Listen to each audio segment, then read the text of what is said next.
Assalamualaikum warahmatullahi wabarakatuh. Waalaikumsalam warahmatullahi wabarakatuh. A'udzu billahi minasyaitonir rajim. Bismillahirrahmanirrahim. Alhamdulillahi wahdah. Asyhadu an la ilaha illallah wa asyhadu anna sayyidana Muhammadan abduhu wa rasuluh la nabiyya ba'dah. Allahumma shalli wa sallim wa barik ala Rasulillah Sayyidina Muhammad ibn Abdillah wa ala alihi wa sahbihi wa mawala amma ba'd. Ma'asyiral muslimin, segenap jamaah pengajian rutin Musholla Istiqomah RT 06 RW 07 Komplek TNI AD Bumi Cibarusah BA yang seluruhnya saya hormati, rahimakumullah wa hadakumullah wa hafizakumullah. Puja dan puji syukur selalu kita panjatkan kepada Allah yang Maha Ghafur. Sholawat dan salam semoga tetap dilimpahkan selalu atas kekasihnya Allah, panutan kita yang mulia, baginda tercinta Nabi Agung Nabi besar Muhammad Sallallahu Alaihi Wasallam beserta seluruh keluarga beliau, para sahabat beliau, dan seluruh pengikut beliau yang tetap setia, yang tetap cinta kepada beliau.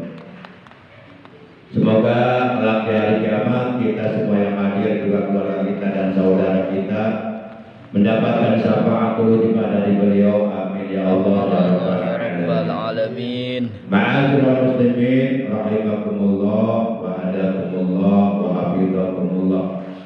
Kita awali pengajian rutin kita pada malam ini sebagaimana biasa, yaitu dengan pembacaan umul kitab suratul Fatihah dan dengan pembacaan sholawat atas Nabi kita tercinta. Pahalanya dari kedua bacaan tersebut kita hadiahkan untuk seluruh ahli kubur, keluarga kita yang saat ini masih sedang berada di alam kubur atau di alam barzakh, terutama untuk kedua orang tua kita, kakek nenek kita, para sesepuh kita, paman bibi kita, kakak adik kita, anak cucu kita, dan ponakan-ponakan kita, juga untuk guru-guru kita yang dahulu waktu kita masih kecil menuntut ilmu kepada mereka. Sekaligus kita bermunajat kepada Allah Subhanahu wa taala, semoga dengan barokah mukjizat kemuliaan dan keagungan dari surah Al-Fatihah sebagai Ummul Quran dan barokah dari bacaan sholawat atas kekasihnya Allah, apabila ada di antara anggota keluarga kita ataupun saudara kita ataupun tetangga kita ataupun jamaah kita ataupun teman kita yang saat ini sedang dalam keadaan sakit, kita doakan semoga yang sedang sakit oleh Allah lekas diberikan kesembuhan dan diberikan kesehatan yang barokah untuk beribadah kepada Allah secara istiqomah. Anak-anak kita yang sedang dalam keadaan menuntut ilmu di pondok pesantren ataupun di lembaga-lembaga pendidikan Islam yang lainnya, kita doakan semoga mereka oleh Allah dipanjangkan umurnya dalam taat ibadah kepada Allah, selalu disehatkan zahir batinnya, dimudahkan, dilancarkan dalam mencari ilmu agama, diberikan ilmu yang bermanfaat, yang barokah, yang disertai hidayah, dijadikan orang-orang yang solih solihah, yang berilmu, berakhlak mulia, berguna bagi agama dan bagi umat manusia. Fitil kaniyatil Fatihah. A'udzu billahi minasyaitonir rajim. Bismillahirrahmanirrahim. Alhamdulillahi rabbil alamin. Ar-Rahmanir Rahim. Maliki yaumiddin. Iyyaka na'budu wa iyyaka nasta'in. Ihdinas siratal mustaqim. Siratal ladzina an'amta 'alaihim ghairil maghdubi 'alaihim waladdallin.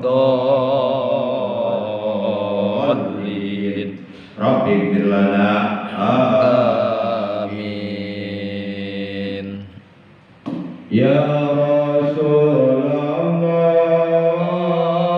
salamun alaik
ya Rafi'a sya'ni wa daraji aqbatan yaziradal alamin ya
Ketahuilah bahwasanya di dalam kitab suci Al-Quran surah Al-Anbiya yang mengandung arti para nabi ayat 25 Allah Subhanahu wa taala telah berfirman wa ma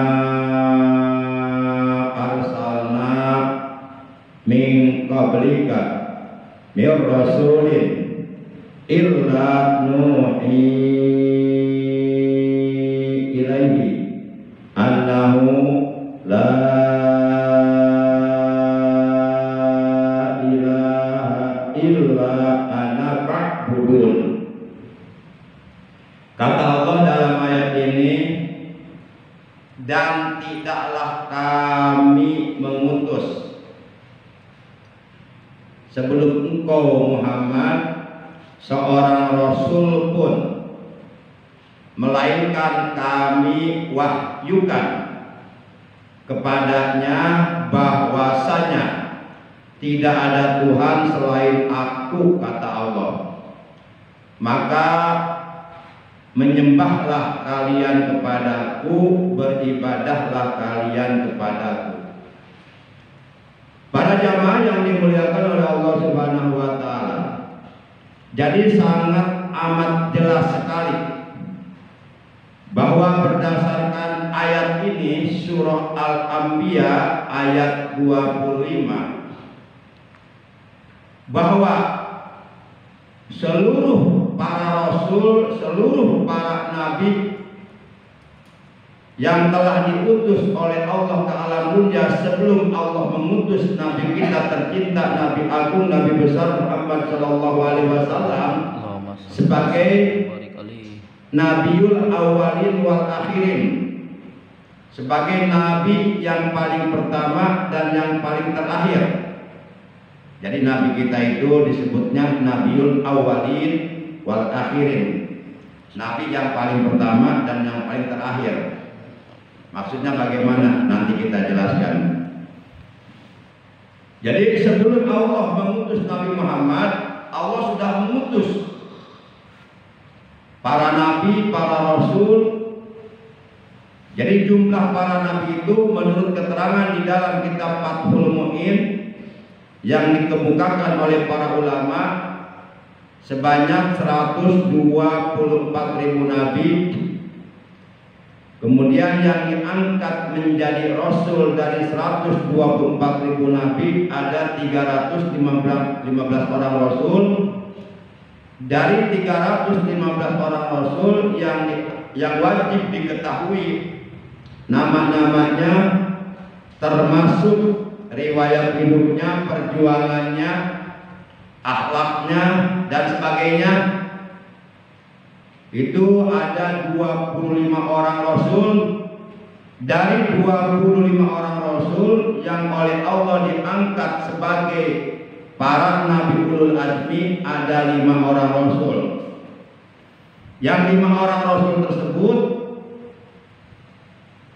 dikumpulkan dalam singkatan mimin, M-I-M-I-N, disingkat mimin. M pertama maksudnya Nabi Muhammad Shallallahu Alaihi Wasallam. I pertama maksudnya Nabi Ibrahim. N kedua maksudnya Nabi Musa. I kedua maksudnya Nabi Isa, dan N-nya adalah Nabi Nuh. Nah itulah Nabi ulul azmi. Nah ini Nabi yang 5 ini sebagai para Nabi ulul azmi mempunyai keutamaan daripada para Nabi yang lainnya yang berjumlah 124.000 nabi. Dan di antara seluruh para nabi yang paling terafdol adalah nabi kita tercinta, nabi agung, nabi besar Muhammad sallallahu alaihi wasallam. Bahkan beliau kedudukannya di kalangan para nabi itu sebagai sayyidul anbiya wal mursalin, sebagai sayyidnya, tuannya, pemimpinnya, penghulunya seluruh para nabi dan para rasul. Para jamaah yang dimuliakan oleh Allah Subhanahu wa taala. Jadi seluruh para nabi dan para rasul sebelum Allah mengutus nabi kita tercinta, nabi agung, nabi besar Muhammad sallallahu alaihi wasallam, mereka seluruhnya oleh Allah diwahyukan kepada mereka yaitu kalimat la ilaha illallah. Kalimat la ilaha illallah ini maknanya adalah la ma'buda bihaqqin fil wujudi illallah. Tegese la ma'buda, ora ono pangeran kang den wajib ibadahi bihaqqin kalawan sabenere bilujudi ikut tetep ing dalem onone ilallah angin Gusti Allah. Berarti berdasarkan ayat ini sebenarnya seluruh para nabi, seluruh para rasul yang telah diutus oleh Allah ke alam dunia dari mulai Nabi Adam hingga Nabi kita yang terakhir, itu mereka membawa tugas yang sama, intinya membawa ajaran yang sama, yaitu ajaran tauhid, kalimat la ilaha illallah, agar seluruh umat manusia bertauhid kepada Allah, agar seluruh umat manusia beriman kepada Allah, agar seluruh umat manusia meyakini di dalam hatinya bahwasanya tidak ada Tuhan yang berhak disembah dengan sebenarnya kecuali Allah. Cuma syariat yang berbeda. Nah, syariat-syariat yang telah dibawa oleh para nabi sebelumnya disempurnakan dengan syariat Islam yang dibawa oleh Nabi Muhammad Sallallahu Alaihi Wasallam. Sebenarnya nama Islam itu udah ada dari semenjak dahulu. Cuma dulu lebih dikenal dengan istilah ajaran tauhid, mengesahkan Allah.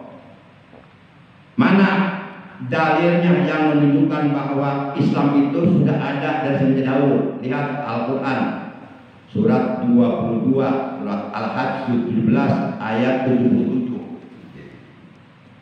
Para jamaah yang dimuliakan oleh Allah Subhanahu wa taala, dan kalimat ini adalah merupakan sesuatu yang paling mendasar di dalam ajaran agama. Kalimat ini adalah merupakan dasar dari ajaran agama yang telah dibawa oleh seluruh para nabi. Sehingga di dalam ajaran agama Islam seluruh para ulama sepakat bahwa rukun Islam yang paling pertama adalah mengucapkan dua kalimat syahadat, di mana dalam ucapan dua kalimat syahadat tersebut terdapat kalimat la ilaha illallah. Kemudian rukun Islam yang kedua salat. Salat kalau tidak didasari dengan kalimat la ilaha illallah menjadi sia-sia. Makanya di dalam salat setiap orang yang salat pada waktu melakukan tahiyat akhir semuanya diwajibkan untuk mengucapkan kalimat la ilaha illallah. Kalau tidak ada keyakinan di dalam hati terhadap kalimat la ilaha illallah, artinya hati kita tidak mentasdikkan, tidak membenarkan terhadap makna yang terkandung dalam ucapan la ilaha illallah, alias hati kita ingkar menolak makna yang terkandung dalam ucapan kalimat tersebut, maka seluruh ibadah yang kita lakukan, baik sholat 5 waktu ataupun sholat sunnah yang lainnya, baik itu zakat, zakat mal, zakat fitrah, baik itu puasa Ramadan atau puasa sunnah yang lainnya, termasuk ibadah haji, semuanya itu akan menjadi sia-sia apabila tidak didasari dengan kalimat la ilaha illallah. Jadi kalimat ini sangat amat berharga, bahkan lebih berharga daripada dunia beserta seluruh isinya. 7 lapis langit dan 7 lapis bumi beserta seluruh isinya yang ada di 7 lapis langit, di 7 lapis bumi, dan ataupun yang ada di antara langit dan bumi, itu semuanya tidak ada apa-apanya jika dibandingkan dengan kalimat la ilaha illallah. Sampai-sampai Rasulullah SAW beliau bersabda bersabda, "Lau anna la ilaha illallah bi kafatin, lau anna samawati sab'a wal ardina sab'a bi kafatin, wa la ilaha illallah bi kafatin, la rojahat bihinna," kata Nabi. Seandainya 7 lapis langit dan 7 lapis bumi diletakkan pada satu titik daun timbangan dan diletakkan pula pada titik daun timbangan yang lainnya kalimat la ilaha illallah, ditimbang dua-duanya tuh, 7 lapis langit dan 7 lapis bumi ditimbang dengan kalimat la ilaha illallah. Seandainya seperti itu, kata Rasulullah, la rojahat bihinna, tentu niscaya kalimat la ilaha illallah ini akan jauh lebih berat daripada 7 lapis langit dan bumi. Artinya 7 lapis langit dan bumi tidak ada apa-apanya dibandingkan dengan kalimat la ilaha illallah. Jadi kalimat ini lebih berharga dari segalanya. Para jamaah yang dimuliakan oleh Allah Subhanahu wa taala. Maka oleh karenanya Rasulullah Shallallahu alaihi wasallam beliau pernah bersabda, kata beliau, "Alaikum bila ilaha illallah wal istighfar fa'aksir minhuma fa inna iblisa alaihi laknatullah ahlakun nasa fid dunubi wal ma'asi wa ahlakuni la ilaha illallah wal istighfar falamma ra'aitu jalika ahlakuhum bil hawa wa hum yahsabuna annahum muhtadun." Ini hadis sabda Rasulullah. Kata beliau, "Alaikum, wajib atas kalian agar hendaknya kalian selalu bila ilaha illallah berzikir kepada Allah dengan zikir la ilaha illallah," kata Nabi. Ini perintah Nabi. Maka siapapun yang merasa sebagai umat Nabi akan hendaknya melaksanakan perintah Nabi ini. Jadi kita harus komitmen. Kalau kita mengaku bahwa beliau adalah Nabi kita, utusan kita, pemimpin kita, ya komitmennya, konsekuensinya kita harus mentaati perintah beliau.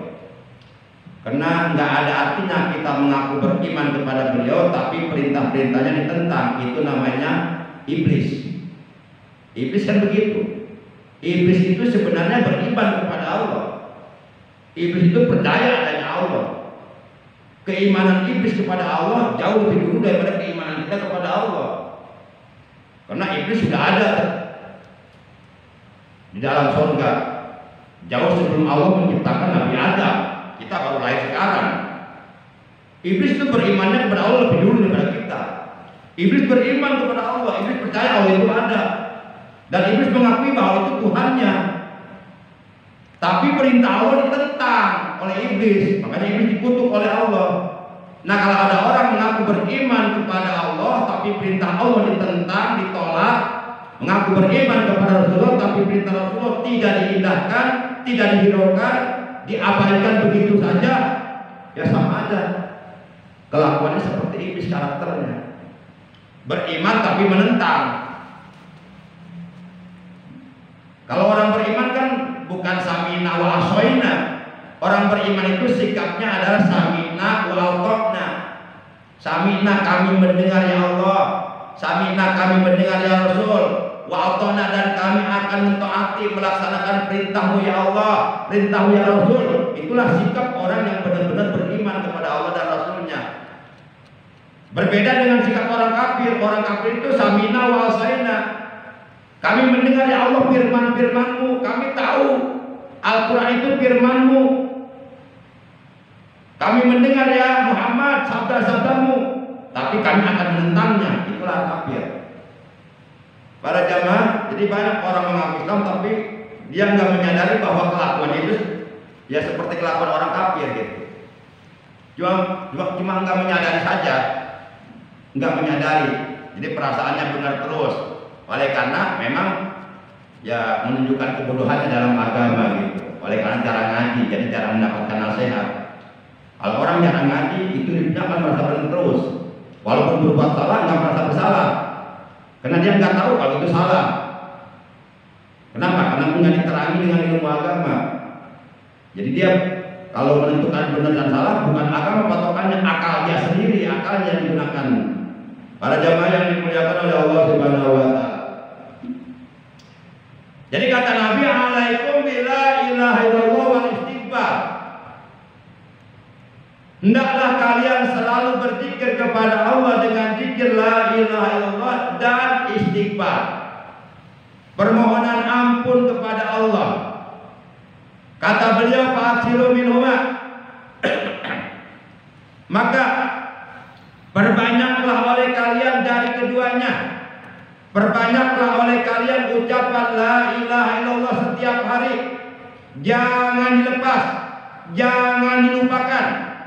Dan perbanyaklah oleh kalian beristighfar, memohon ampun kepada Allah setiap hari, minimal 100 kali, maksimal sebanyak-banyaknya.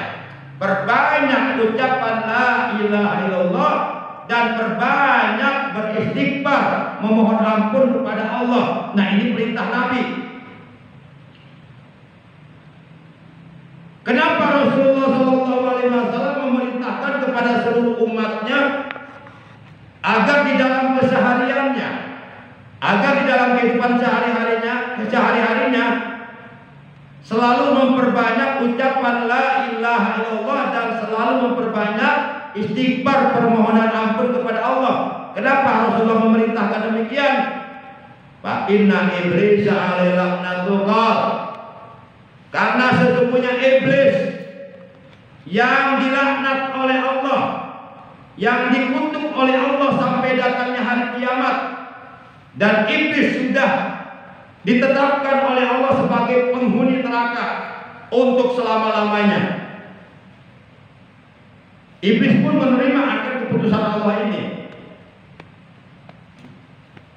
Nah, si iblis ini berkata, ahlakun nasa bidunubi wa ahlakuni bila ilaha illallah wal istighfar. Falamma ra'aitu dzalika ahlakun bil hawa wa hum yasabuna annahum muhtadun. Iblis berkata, kata iblis, aku akan membinasakan seluruh umat manusia. Anak cucu keturunan Nabi Adam akan aku binasakan, akan aku rusak keimanannya, keislamannya, akan aku rusak akhlaknya, akan aku rusak ibadahnya. Bidunubi, dengan menggoda mereka, merayu mereka, membujuk mereka agar mereka melakukan berbagai macam perbuatan-perbuatan dosa yang dilarang oleh Allah, baik dosa johir, yaitu dosa yang dilakukan oleh anggota badan mereka, maupun dosa batin, yaitu dosa yang dilakukan oleh batin mereka, hati mereka. Aku tanamkan di hati mereka sifat ria, aku masukkan di dalam hati mereka sifat hasud, hikid, dengki, anania, dan sebagainya. Aku akan berusaha dengan melakukan berbagai macam cara untuk membinasakan umat manusia, anak cucu keturunan Adam, agar ibadah mereka semuanya menjadi sia-sia. Dengan cara aku goda, aku bujuk, aku rayu mereka agar mereka berbuat dosa, wal ma'asi, dan melakukan perbuatan-perbuatan maksiat yang dilarang, yang diharamkan oleh Allah Subhanahu wa taala. Cuma kadang-kadang ketika kita meninggalkan perintah Allah, ketika kita meninggalkan perintah Rasulullah, kita enggak merasa kalau itu perbuatan maksiat. Jadi perbuatan maksiat itu bukan hanya zina, bukan hanya merampok, bukan hanya membunuh tanpa alasan yang dibenarkan oleh hukum agama, bukan hanya menipu orang, bukan hanya mabuk, bukan hanya berjudi, Ketika kita melalaikan perintah Allah itu maksiat sebenarnya. Bahkan kita tidak mau berdoa setelah sholat itu pun maksiat sebenarnya. Cuma kita nggak tahu kalau itu maksiat akibat kebodohan diri kita. Bahkan menurut para ulama sufi, ketika hati kita lalai dari niat Allah, itu hati kita udah berbuat dosa sebenarnya. Tapi kita nggak merasa berdosa. Kenapa? Ya karena kebodohan kita, karena ketidaktahuan kita.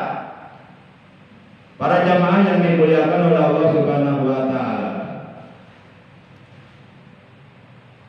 Selanjutnya kata iblis, wa ahlakuni bila ilaha illallah. Jadi iblis juga bisa tapi la ilaha illallah bisa. Pinteran kayak iblis orang mah. Lebih pintar iblis daripada kita mah. Iblis masih tak bisa masuk dalam tubuh kita. Kita mah nggak bisa masuk ke tubuh dia. Masih pinteran iblis sama kita mah. Kita mah kalah. Wal istighfar. Kata iblis, akan tetapi umat manusia, anak cucu keturunan Adam, mereka membinasakan aku, sehingga usahaku untuk menggagalkan amal-amal mereka menjadi sia-sia. Aku dibinasakan oleh mereka karena mereka banyak mengucapkan kalimat la ilaha illallah wa istighfar, dan mereka selalu beristighfar memohon ampun kepada Allah. Maka akhirnya aku menjadi binasa. Binasa di sini bukan berarti iblis yang mati, bukan. Iblis gak akan mati, matinya nanti. Iblis, syaitan, semuanya pasukan iblis, yaitu para syaitan, matinya bareng nanti hari kiamat. Semakin hari pasukan iblis itu yang bernama syaitan bukan semakin berkurang, malah justru semakin banyak. Bahkan tidak sedikit dari golongan umat manusia yang menjadi pasukan iblis. Gitu. Akhirnya iblis, aku nggak usah repot-repot godain manusia. Udah banyak manusia jadi anak buahku. Udah aku cepet nonton. Tinggal tumpang kaki doang. Yang ngajak berbuat dosa nggak usah aku. Banyak manusia pasukan itu yang ngajak berbuat dosa. Para jamaah yang dimuliakan oleh Allah Subhanahu wa taala. Jadi yang dimaksud bahwa mereka membinasakan aku, kata iblis, bukan berarti iblis bisa meninggal, mati, bukan. Usaha iblis selama ini jadi sia-sia karena mereka banyak berzikir, mengucapkan la ilaha illallah, dan banyak beristighfar kepada Allah. Maka oleh karenanya kata Nabi, fa'aksiru min ummah, perbanyaklah ucapan la ilaha illallah dan perbanyaklah beristighfar, memohon ampun kepada Allah. Bahkan dalam hadis riwayat yang lainnya diterangkan bahwa iblis pernah bersumpah di hadapan Allah. Qala Iblis berkata di hadapan Allah. Kata iblis, ya Rabbi, wahai Tuhanku. Iblis mengakui kalau itu Tuhannya. Iblis itu beriman sebenarnya, cuma menentang aja perintah Allah. Ketika disuruh bersujud ke Nabi Adam, ditentang perintah Allah. Apa bedanya dengan kita? Kita beriman, ketika disuruh sholat bersujud kepada Allah, kita tentang. Apa bedanya sih? Sama sebenarnya. Kalau iblis menentang perintah Allah aja namanya iblis. Ini kita ngaku Islam, ngaku manusia, bukan iblis menentang Allah. Yang lebih dari iblis kali. Para jamaah yang dimuliakan oleh Allah Subhanahu wa taala. Kalau iblis dibakar di neraka wajar, karena neraka untuk iblis. Kalau kita dibakar neraka, Masya Allah, jangan sampai.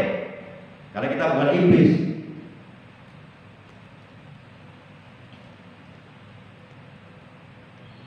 Iblis berkata, ya Rabbi, wahai Tuhanku, wa izzatika, la azalu ubi bani Adam madamat arwahuhum bi ajsadihim.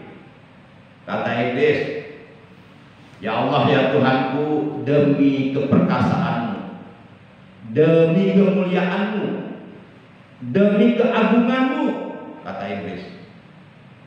Aku bersumpah bahwa aku tidak akan pernah berhenti untuk menyesatkan keturunan Adam, yaitu manusia, selagi ruhnya masih berada dalam jasadnya. Selagi manusia itu masih bisa bernapas, selagi manusia itu di dalam jasadnya masih ada ruhnya, maka selama itu pula aku tidak akan pernah berhenti sampai dia mati. Akan aku goda, bahkan ketika dia sakarat aku datang untuk menggoda imannya supaya dia mati tidak membawa iman. Luar biasa balas dendam iblis kepada manusia. Iblis itu balas dendam. Dia balas dendam kepada Nabi Adam. Kata iblis, gara-gara Adam aku diusir oleh Allah dari surga, makanya aku balas dendam sampai hari kiamat. Akan aku sesatkan anak cucu Adam, akan aku goda, aku bujuk dengan berbagai macam cara agar mereka menjadi pengikut aku dan menemaniku nanti di neraka. Aku nggak mau di neraka sendirian, kata iblis. Aku harus punya banyak pasukan, punya banyak teman. Iblis itu udah sadar bahwa dia akan dibakar neraka selamanya, tapi dia nggak mau sendirian. Makanya dia menggoda cucu Adam. Nah, kita jangan sampai kita berlindung kepada Allah dari godaan syaitan yang terkutuk. Kita jaga keimanan kita, kita jaga hati kita, jangan sampai tergoda oleh bisikan-bisikan syaitan durjat.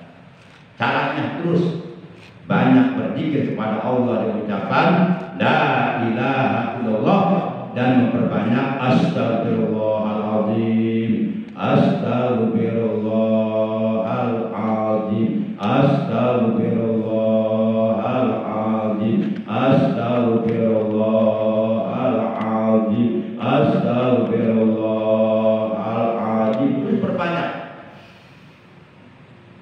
Sebab apabila manusia hatinya ingat kepada Allah, berzikir kepada Allah, itu iblis lari. Sebagaimana diterangkan dalam sebuah hadis bahwa Rasulullah Shallallahu Alaihi Wasallam beliau bersabda,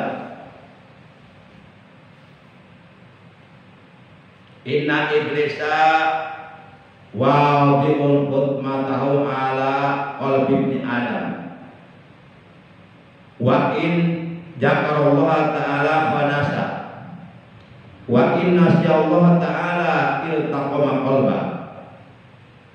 Rasulullah menjelaskan kepada kita, kata Rasulullah, sesungguhnya iblis selalu menempelkan, meletakkan hidungnya di hati manusia.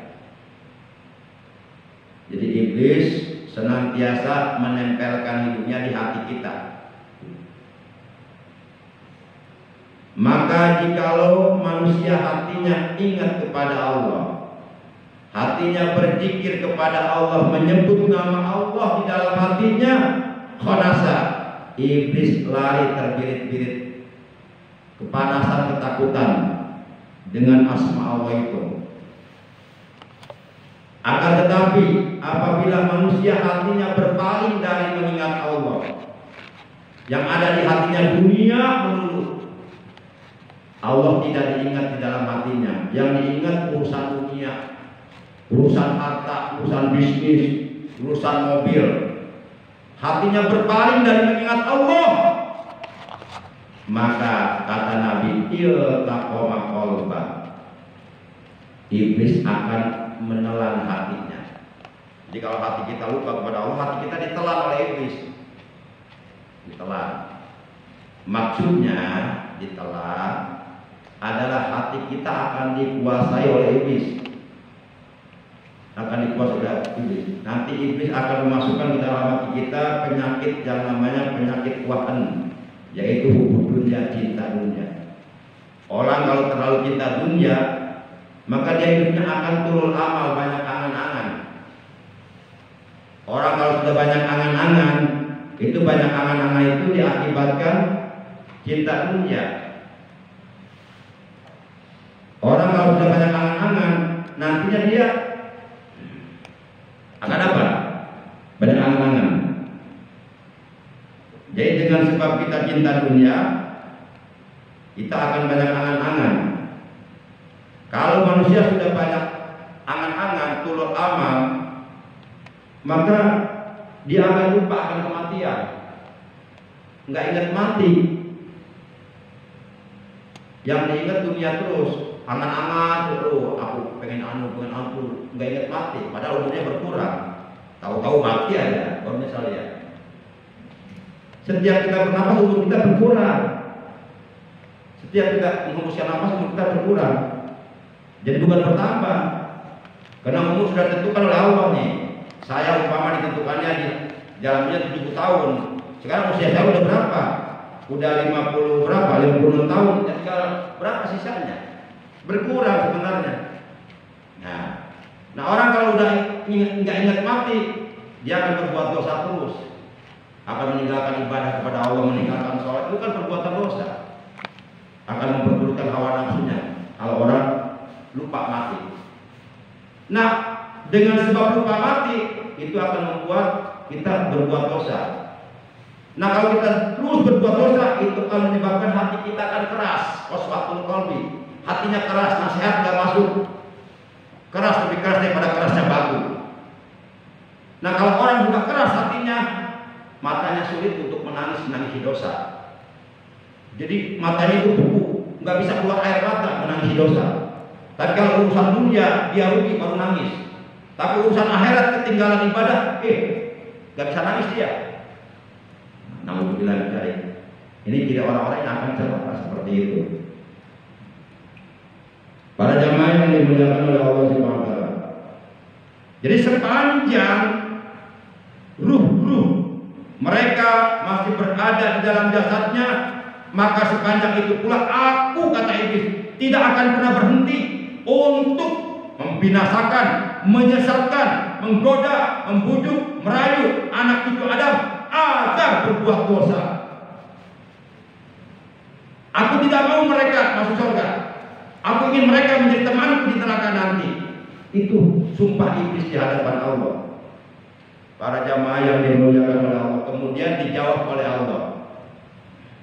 Kata Allah Ta'ala, maka lalu Allah Subhanahu wa Ta'ala menjawab terhadap apa yang tadi disampaikan oleh iblis di hadapan Allah. Kata Allah, wa izzati wa jalali ya mal'un la azalu akbir lahum mastalbaru. Kata Allah, hei makhluk yang dilaknat, hei makhluk terkutuk, demi keperkasaanku dan demi keagunganku, aku tidak akan pernah berhenti. Aku akan selalu mengampuni mereka. Manakala mereka berbuat dosa, aku ampuni. Berbuat dosa, aku ampuni. Sepanjang mereka mau beristighfar, memohon ampun kepadaku. Jadi tidak ada dosa banyak kalau kita beristighfar terus. Ibaratnya begini, ibaratnya debu yang menempel di kaca.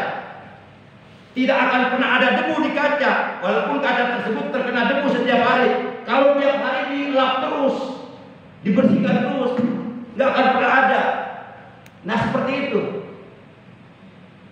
Jadi manakala kita berbuat dosa di luar kekuasaan kita, tidak sengaja dihantam dengan istighfar, maka insya Allah bersih terus. Perbanyak istighfar. Maka oleh karenanya kata Nabi, fa'aksiru minhuma. Perbanyaklah oleh kalian la ilaha illallah, dan perbanyaklah oleh kalian astagfirullah al-azim. Baca istighfar ya. Astagfirullah, astagfirullah, astagfirullah, astagfirullah, astagfirullah, astagfirullah, astagfirullah, astagfirullah, astagfirullah, astagfirullah. Perbanyak. Yang terakhir Rasulullah bersabda, wallahi la anni astagfirullah kulla yaumin mi'ata marrah. Demi Allah, kata Rasulullah, sesungguhnya aku setiap hari selalu beristighfar kepada Allah, selalu memohon ampun kepada Allah, padahal Rasulullah itu nggak pernah berbuat dosa. Kenapa? Karena dimaksud oleh Allah. dijaga oleh Allah, dibimbing oleh malaikat Jibril. Setiap kali Rasulullah lupa mau berbuat dosa, malaikat Jibril datang mencegahnya. Jangan Muhammad, jangan Muhammad, datang. Nah, kalau kita siapa yang membimbing? Nggak ada kita mah. Apalagi kita kalau kita jarang ngaji, udah lupa, nggak ada ngelingin. Demikian, mohon maaf. Nanti setelah selesai sholat isya berjamaah, saya mau langsung pamitan. Oleh karena malam ini saya harus memimpin rapat intern para asatid Pondok Pesantren Al-Amin. Jadi kemarin saya diminta oleh Ketua Yayasan Pendidikan Islam Al-Amin, dalam hal ini yaitu Raden Haji Adi Haryadi selaku Ketua Yayasan, saya diminta untuk menjadi pimpinan Pondok Pesantren Al-Amin Cibedung untuk menjadi pengasuh, dan malam ini saya mengumpulkan para asatid yang ngajar santri Al-Amin untuk musyawarah terkait PBM santri dan hal-hal lain yang berhubungan dengan kegiatan santri di Al-Amin. Jadi mohon izin setelah sholat isya berjamaah saya langsung pamit. Baik para jamaah yang dimuliakan Allah Subhanahu wa taala, mari kita tutup taklim kita pada malam ini dengan ucapan hamdalah. Alhamdulillahirabbil alamin. Subhanakallahumma wa bihamdika asyhadu an la ilaha illa anta wahdaka la syarika laka astaghfiruka wa atubu ilaik. Astaghfirullah rabbal baraya, astaghfirullah minal khataya, astaghfirullah rabbal baraya, astaghfirullah minal khataya, astaghfirullah rabbal baraya, astaghfirullah minal khataya. Allahumma ighfir lana wa li walidayna warhamhuma kama rabbayana shighara wa li abaina wa ummatina wa ahmamina wa ahmamina wa ajdadina wa jaddatina wa auladina kullihim wa li ikhwanina wa akhwatina wa li qarabatina wa li ustadina wa li muallimina wa li masyayikhina wa li man hadana wa hadaina ila khair wa li man ahsana ilaina wa li jami'il muslimina wal muslimat wal mu'minina wal mu'minati al-ahya'i minhum wal amwat. Allahumma barik lana fi kulli ma'atina rabbana atina ilman nafi'an wa tawabba rabbana atina bi rahmatika minal qawmil kafirin rabbana atina min ladunka rahmah wa hayyi lana min amrina rasyada rabbana atina fid dunya hasanah wa fil akhirati hasanah wa qina adzabannar wa sallallahu ala sayyidina Muhammadin wa ala alihi wa sallam. Subhana rabbika rabbil izzati amma yasifun wa salamun alal mursalin walhamdulillahi rabbil alamin. Terima kasih.